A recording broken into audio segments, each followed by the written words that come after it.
Subscribe to our YouTube channel and press the bell icon to get the latest updates. I'm with Madhya Pradesh's Medical Education Minister, Mr. Vishwas Sarang, who's at the forefront of the COVID fight in the state. Thank you for joining us, sir.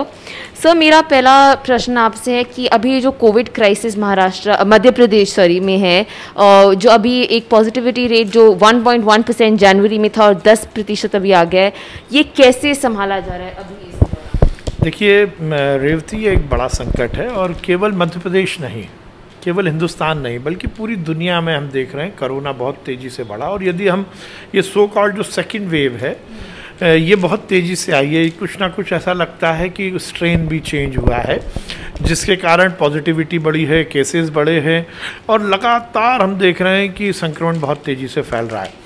हमारी सरकार बहुत तेज़ी से, बहुत मुस्तैदी के साथ इस संकट का मुकाबला कर रही है। इस पूरी लड़ाई के दो आयाम हैं। सबसे पहला तो है कि संक्रमण की चेन को हमें तोड़ना है, हमें किसी भी तरह इस चेन को ब्रेक करना है और उसके लिए बहुत ज़रूरी, जैसे दुनिया की हर स्टडी कहती है कि केवल और केवल मास्क लगाना ही कोरोना का सही बचाव है।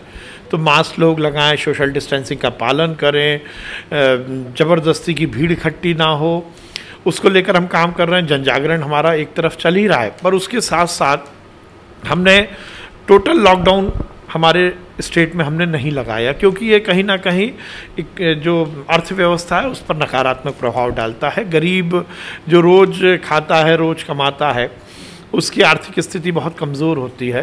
तो हम टोटल लॉकडाउन तो नहीं कर रहे, पर हमने कोरोना कर्फ्यू जो कि जनता की मांग पर हमने लगाया है। हमने पूरे प्रदेश में क्राइसिस मैनेजमेंट ग्रुप बनाया है जिसमें जनप्रतिनिधि हैं, वहाँ के विशिष्ट लोग हैं, व्यापारी संघ के लोग हैं और जिस शहर में वो हमारा क्राइसिस मैनेजमेंट ग्रुप रिकमेंड करता है वहाँ हमने कोरोना का कर्फ्यू लगाया है। एक आयाम तो ये हुआ जिससे हम उसकी चेन को ब्रेक कर रहे हैं और दूसरा जो मरीज़ संक्रमित हो गए हैं उनको ठीक इलाज मिल सके तो हमने लगातार बेड की जो संख्या है उसको बढ़ाने का काम किया है।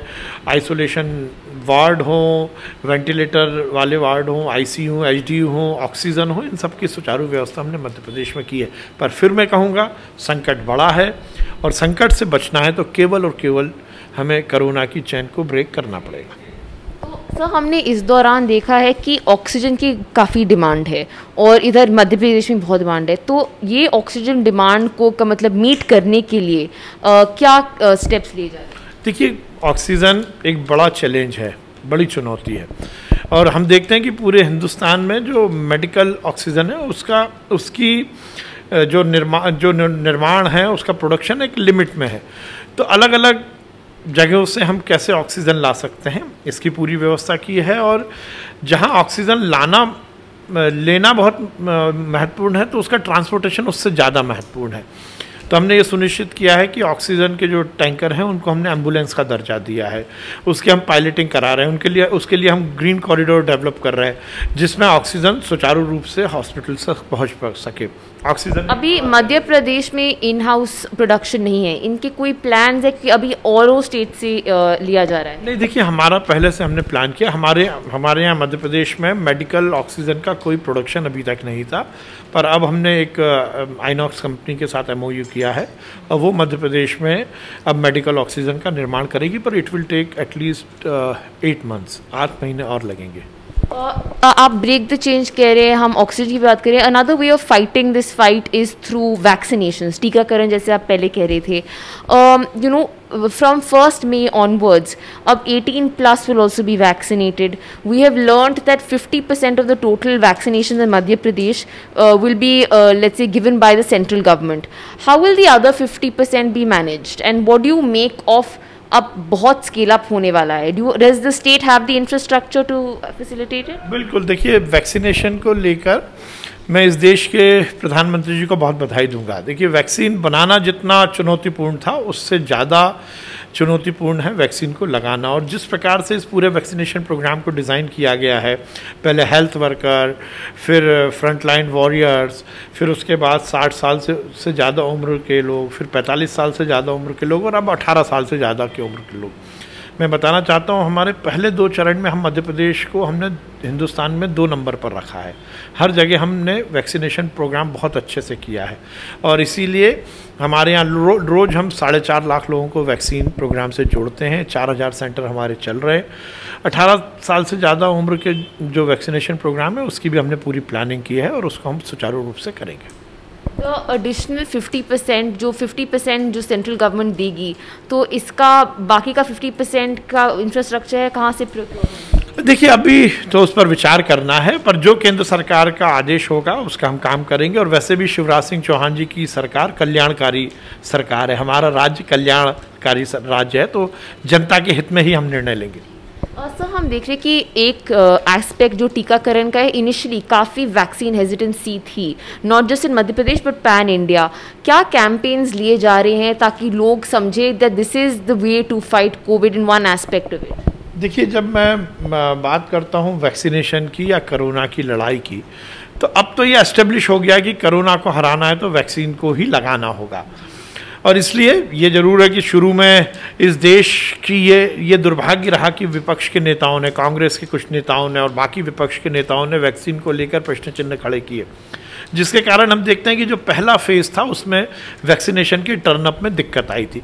पर अब मुझे लगता है कि लोगों को इस बात की जागरूकता आई है कि वैक्सीन लगाना चाहिए, पर हम लगातार कैंपेन चला रहे हैं। आप कुछ कैंपेन के बारे में बता सकते हैं, कुछ अलग इनोवेटिव कैंपेन? देखिए सबसे बड़ी बात तो यह है कि हमने हर स्तर पर, चाहे वो शहर हो, चाहे कस्बा हो, चाहे गाँव हो, इसको लेकर घर घर जाकर लोगों को जागरूक किया है कि वो वैक्सीनेशन प्रोग्राम से जुड़े, वीडियो भी और पर्सनली भी जाकर। उसके साथ साथ जो विशिष्ट लोग हैं, चाहे वो धर्म गुरु हों, चाहे सामाजिक कार्यकर्ता हों, चाहे हमारे समाज में काम करने वाले स्वयंसेवी हों, NGOs हों, उनके माध्यम से भी सरकार ने कोलैबोरेट करके साथ में मिलकर इस बात को सुनिश्चित किया।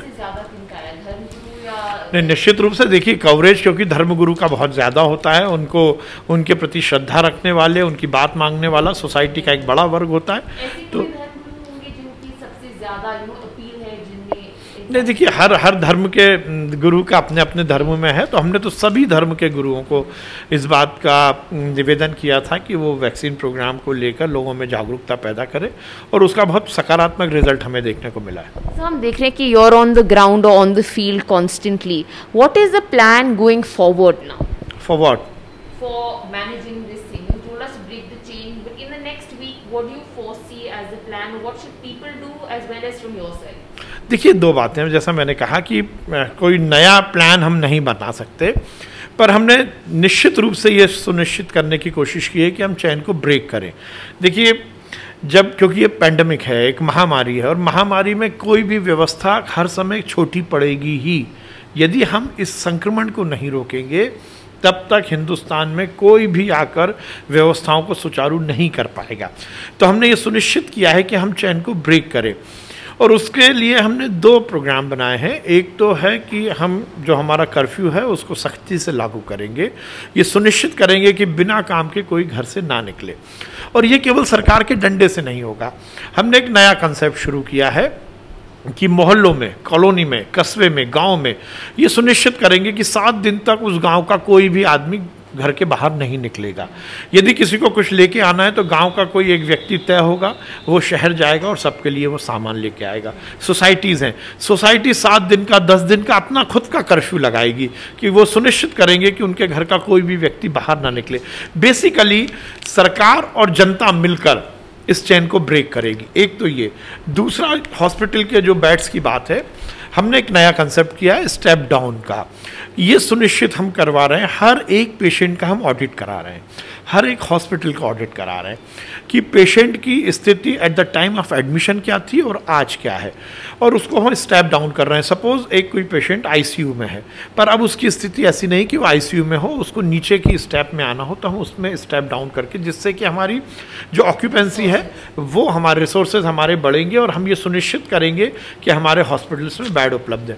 ऐसे ही ऑक्सीजन को लेकर, जहाँ एक और ऑक्सीजन की आपूर्ति हमें बढ़ाना है, तो ऑक्सीजन का यदि कहीं दुरुपयोग हो रहा है तो उसका भी हम पूरा ऑडिट करा रहे हैं और एक एक हॉस्पिटल में एक एक पेशेंट पर उसकी क्लिनिकल कंडीशन के हिसाब से कितनी ऑक्सीजन रिक्वायर्ड है उसको लेकर हम काम कर रहे हैं। ये हमारा आगे का। मेरे आखिरी 2 quick questions because you have a very tight schedule. Sir the first is कि कुंभ रिटर्नीज का कोई प्लान है, plan of action? Kumbh returnees जो थे उनका कोई प्लान ऑफ एक्शन है कि वो कैसे कंट्रोल किया जाए? देखिए, उसको लेकर हमने पहले ही निर्देश दिए हैं। केवल कुंभ को लेकर बात होगी ऐसा नहीं, और हम ये भी नहीं मानते कि जो कुंभ से आ रहा है वो संक्रमित ही होगा। पर ये जरूर किया है कि उसके लिए हर जिले में एक एक डेडिकेटेड नंबर है और ये निवेदन किया गया है कि जो कुंभ से लौट के आ रहे हैं वो उस नंबर पर अपना रजिस्ट्रेशन कराएं और वो ये सुनिश्चित करें कि वो स्वयं ही क्वारंटीन हो जाएं, और यदि उनको कोई सिम्टम आते हैं तो वो तत्काल प्रभाव से जांच कराएं। और अभी तक कोई ज़्यादातर टेस्टिंग नहीं हो रही जो ये सिम्टम है? ऐसा कुछ हमें देखने को भी नहीं मिला है कि कुंभ से कोई लौट के आया है वो संक्रमित है। ये ज़बरदस्ती का एक स्पेकुलेशन बनाया जा रहा है और हमारी सरकार का ये मानना है कि कुंभ से कोई कोरोना लेके आएगा, ऐसा नहीं है। सर my आखिरी question to you, because and this is regarding you, because you know आप इतने फोरफ्रंट पे हैं, press conferences, hospitals throughout, you know as this thing, and बहुत लोग कह रहे हैं that it is mister Vishwas Sarang ji who is at the forefront and may be not the health minister. What do you have to say to? ऐसा नहीं है, सब लोग अपने अपने काम करते हैं। मुझे लगता है इस क्वेश्चन की कोई ज़रूरत नहीं है। हम एक टीम के रूप में काम करते हैं, जिसका जो काम है वो काम वो कर रहा है। To officials, and we're seeing how COVID is being managed here.